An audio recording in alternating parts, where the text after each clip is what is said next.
فوق‌العاده انقدر خستم، 2-3 شب درست نخوابیدم و و و دیگه فکرم کار نمیکنه.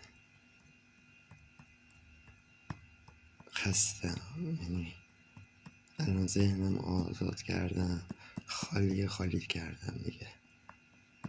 الان هیچی به فکرم نمیرسه که براتون بدنم، ولی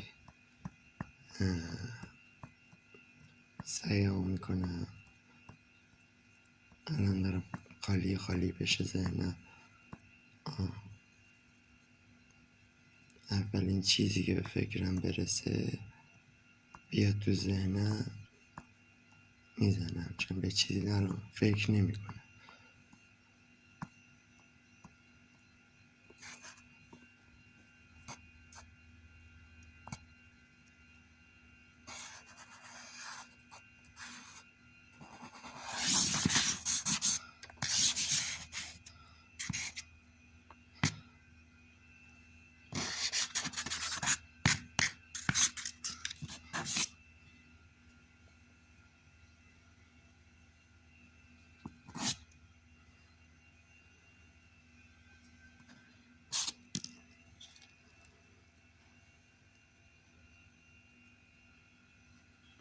این خستگی من.